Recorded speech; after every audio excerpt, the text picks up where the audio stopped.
Hello hi everyone, मैं Sangeeta expert आपके अपने चैनल पर आप लोगों का स्वागत करती हूँ। जैसे कि हमने एमसीक्यू चला रखी है, आज तक मैंने 4-5 वीडियो है वो एमसीक्यू आपको दे दिए हैं। आज हम इसमें कुछ कई प्रकार के रेशो का एक साथ वर्णन देखेंगे इसमें, जिसको हम ताप सुनम्य रेशो के नाम से जानते हैं।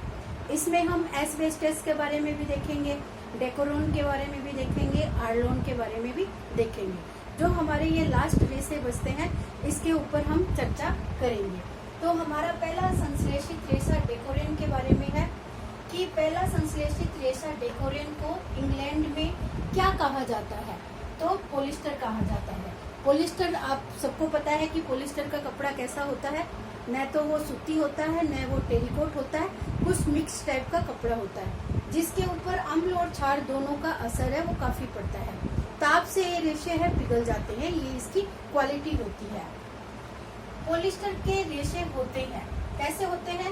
लंबी कड़ी वाले पॉलीमर के समान इनको रेशा बताया गया है। डेकोरेन के रेशों को सूक्ष्मदर्शी से देखने पर कैसे दिखाई देते हैं, तो कांच की सीधी छड़ की तरह दिखाई देते हैं। डेकोरेन के रेशों में आर्द्रता व अवशोषण की प्रतिधारण क्षमता होती है। मतलब डेकोरेन का रेशा है, जैसे आर्द्रता को या अवशोषण को अपने अंदर खींचने की कितनी ताकत रखता है, तो इसके अंदर अभाव पाया जाता है। जैसे कॉटन के अंदर बताया गया है कि कॉटन में प्रतिधारण क्षमता होती है वो सबसे अधिक मानी गई है, लेकिन इसके अंतर्गत क्या होता है, डेकोरेन के रेशों में आर्द्रता और अवशोषण का दोनों का ही है वो पूर्ण रूप से अभाव देखा गया है। डेकोरेन के रेशों में ताप के सुचालक माने गए। डेकोरेन के रेशो होते हैं वो ताप के सुचालक, मतलब ताप से ये नष्ट होने वाले होते हैं। बेंजीन रिंग में पाए जाते हैं, डेकोरेन के रेशो में पाया जाता है। ये एक ऐसा तत्व होता है जो डेकोरेन के रेशो में ही पाया जाता है। कैलेंड्रिंग परिसज्जा से डेकोरेन के रेशो पर क्या असर होता है? अभी हमने परिसज्जा वाला चैप्टर है, परिसज्जाओं का हमने अध्ययन किया ही नहीं है, तो ये कैलेंड्रिंग एक परिसज्जा होती है। कैलेंड्रिंग का मतलब होता है जैसे भारी प्रेस, हम घर में प्रेस करते हैं ना, प्रेस करके अब कपड़े को चिकना बना लेते हैं। कैलेंड्रिंग मशीनों के द्वारा एक की गई परिसज्जा होती है जो इस तरीके के बड़े बड़े रोलर होते हैं, और इस रोलर के अंदर से कपड़े पूरे थान के थान कपड़ों के ऊपर प्रेस की जाती है, जिससे कपड़ों के रोए रेशे होते हैं वो ऊपर से जलकर कपड़े को एकदम चिकना और चमकदार बना देते हैं। तो उस परिसज्जा को हम क्या कहते हैं? कैलेंड्रिंग कहते हैं। तो ये कैलेंड्रिंग जो परिसज्जा होती है, डेकोरेन के रेशों में रेशे है वो इससे चिकने हो जाते हैं और गांठें कम हो जाती है, क्योंकि जो कपड़े के ऊपर उभार होता है, कुछ रेशे निकले हुए होते हैं, कुछ गांठें होती है। जो हमने बताया था ना, ग्रे गुड्स कपड़े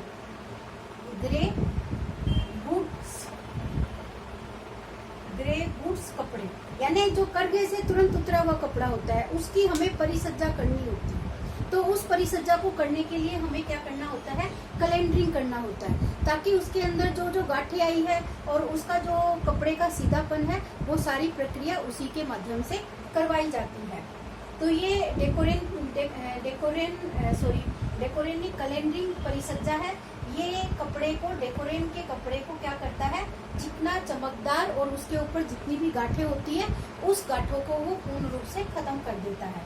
डेकोरेन के रेशों पर विरंजकों का कोई हानिकारक प्रभाव नहीं पड़ता है। ये आपको ऑप्शन देखने के बाद पता चलेगा कि डेकोरेन के रेशों को क्या बताना है। तो विरंजकों का कोई भी इनके ऊपर हानिकारक प्रभाव है वो नहीं पड़ता है। डेकोरेन के रेशों को जब सांद्र एवं शक्तिशाली खनिज अम्ल से प्रतिक्रिया करवाई जाती है तब रेशे नष्ट हो जाते हैं। तो क्या किया जाता है? देखो, डेकोरेन के रेशों पर सांद्र और शक्तिशाली अम्ल से प्रतिक्रिया, अम्ल का प्रभाव इसके ऊपर क्या होगा? ज्यादा होगा। अम्ल से प्रतिक्रिया करवाई जाती है तब रेशे है वो नष्ट हो जाते हैं। यानी आपको क्या देखना है? इनकी विशेषताएं देखनी है, एक तो भौतिक विशेषताएं, एक रासायनिक विशेषताएं। जितने भी रेशों से प्रश्न बनने वाले होते हैं वो प्रश्न हमारे सारे के सारे क्या होते हैं? इन विशेषताओं से ही बनते हैं। तो ये जो अम्ल से प्रतिक्रिया करवाई जाती है तो ये रेशे है वो नष्ट माने जाते हैं, नष्ट हो जाते हैं, नुकसान पहुंचता है। क्षार का तनु व ठंडे घोल का डेकोरेन के रेशों पर कोई भी प्रभाव नहीं पड़ता। तो इसका मतलब क्या है, अम्ल से तो ये रेशे है वो नष्ट हो जाते हैं, और क्षार का तनु क्षार का प्रयोग है, इसके रेशों के ऊपर कोई भी प्रभाव है वो नहीं देखा जाता है। वॉश एंड वियर वस्त्र निर्मित होते हैं, मतलब धो और पहनो। वॉश और वियर का मतलब क्या है, ऐसे वस्त्र कौन सा होता है जो धो और पहनो। तो ये इसमें सबसे ज्यादा नाम आता है नायलॉन के रेशे को। नायलॉन के रेशों को कहा जाता है धो और पहनो। लेकिन यहाँ पे ये पूछा है वॉश एंड वियर वस्त्र निर्मित किससे होते हैं, तो ये निर्मित होते हैं टेरेलिन और सूती रेशों से। तो आपने देखा था कि सूती वस्त्र की जो चिट्ठियां पट्टियां होती है वो उन रेशों के अंतर्गत मिलाई जाती है। तो ये गुण टेरेलिन और सूती रेशों से दोनों के मिक्सचर से ये प्राप्त होता है। आर्लोन एक रेशा है, कौन सा है, आर्लोन एक्रिलिन रेशा कहलाता है। ऊन का उत्तम अनुकल्प क्या है, ऊन के जो गुण होते हैं वो हमें किस में दिखते हैं, आर्लोन में दिखाई देते हैं।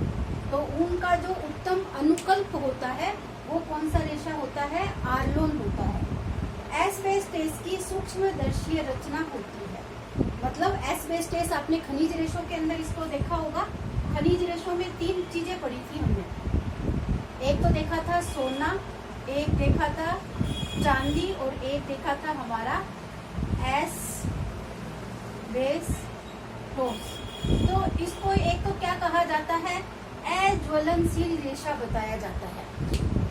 जितने भी मतलब ये आपसे आग नहीं पकड़ता है, अग्निशमन का जो कार्य करते हैं उन व्यक्तियों के कपड़े बनाए जाते हैं, तो वो एस्बेस्टोस से बनाए जाते हैं, यानी अज्वलनशील बताया गया है।